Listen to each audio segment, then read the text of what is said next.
Hello and welcome back to the Publishing Push channel, where we give you advice, tips, resources and information to improve your writing and your publishing journey. If you haven't done so already, please make sure to like, subscribe, comment and click the notification bell to hear about new videos when we release them.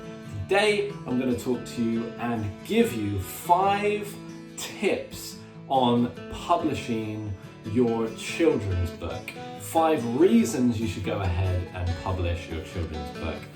And the very last, number 5, so the very final tip I'm going to give you, make sure to watch the whole way through the video, because that tip is all about the deal that you make with your illustrator and how it may affect the copyright. Really important. This is a big mistake we see over and over and over with children's authors, and it can lead to all kinds of legal issues, royalty issues, so make sure you watch all the way to the end of the video. Okay, so straight off the bat, I'm going to give you 2 bonus tips if you like. So the size of the children's illustrated book market in the US is around 2 billion, and here in the United Kingdom it's around 400 million. So this is a really big market, and of course that is not addressing the global market for children's books at all. So there is money to be made here if you of course create the correct book.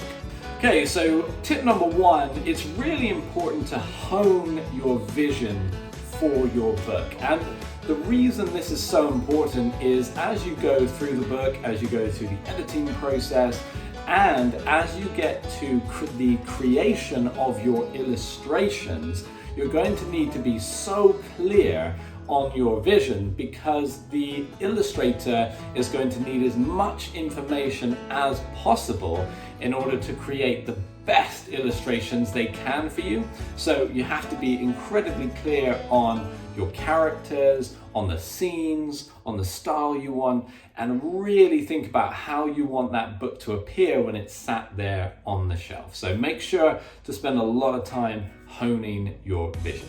Tip number 2 is to find a gap in the market. There are a lot of children's books, and we see them being printed and created all the time.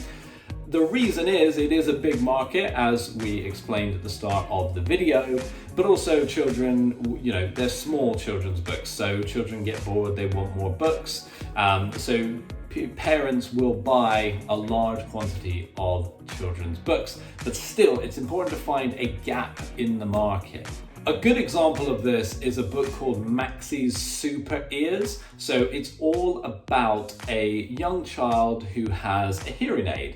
And whilst lots of children have hearing aids, there, up until this point, wasn't a illustrated children's book that really spoke to that market, spoke to parents, spoke to children who had a hearing aid. And that is enough of a differentiator to set you apart, set you apart in a crowded market. And you want to be thinking about other ideas around this. So here's a crazy idea is that in the future we see cryptocurrencies becoming more and more popular. So you could write a children's book about cryptocurrencies. Bit of a mad idea, but you get the point. Is it's try and come up with something that nobody else has done or very few people have done, and that's going to give you a much greater chance of success. Tip number 3 to creating a fantastic children's book is to hire partners you trust. So whether that is a company that you hire to publish your book for you, such as Publishing Push, or you hire individual freelancers to do it for you, or you go and work with an agent or a publisher, make sure you are working with people that you really trust. And I'm going to go in depth on this again on that very last point at the end of the video. The reason that it's so important is a children's book is a long process because of the creation of the illustrations, which takes time. It takes a lot more time than a standard textbook or a novel. So that's why it's so important to be working with people that you trust. Tip number 4 is think about the marketing of your children's book. So play to your strengths here. Are you really good on Instagram? Are you potentially good at talking to camera? And YouTube would suit you more for promoting your book. Are you a true wordsmith and you spend a lot of time on Twitter? So really play to your strengths when you think about marketing the book. Or you're really good with people and you would be out there contacting people for PR, or maybe you already have connections with journalists. So really play to your strengths when it comes to marketing. As an independent author, you can't do all of the marketing channels, so pick the one that works well for you and where you have experience. Okay, so tip number 5, which is the one I have been talking about the whole way through the video.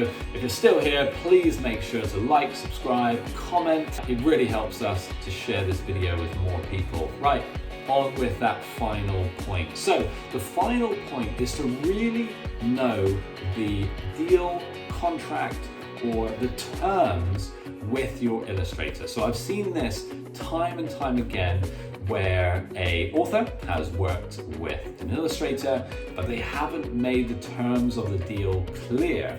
When it comes to the terms of the deal, they're not sure if they own the copyright or if the illustrator owns the copyright. Are they just licensing the copyright to those images? Or has the illustrator completely sold the rights in the images? And this, when the transaction is fairly straightforward, so when someone comes and works with publishingpush.com, what we do is we actually, when the illustrators have finished those illustrations, they are completely owned by the author. So the author owns the copyright in its entirety. They can do whatever they like with those images. But what we've seen occasionally is where authors have struck a deal with an illustrator. So they've said, look, I'll give you a percentage of royalties if you do these illustrations for free or at a discounted rate. And the problem there can be who actually owns the copyright to those images. And it can even go deeper in terms of who owns the copyright over those specific characters. So if an illustrator has created a character and then you've used it in a book, that might be okay for just the first version of that book, but what about the second or the third or the fourth? Or if it becomes really popular and there is the potential for a TV show or a movie or for, cuddly toys, who owns what can you do? So that's why you have to be really, really careful. You want to make sure that you 100% own the copyright to those illustrations. I hope you found this video useful. Go out there, write your children's book, bring it into the world, but do so following these 5 tips. Do like, subscribe, comment, hit the notification bell. See you in the next video.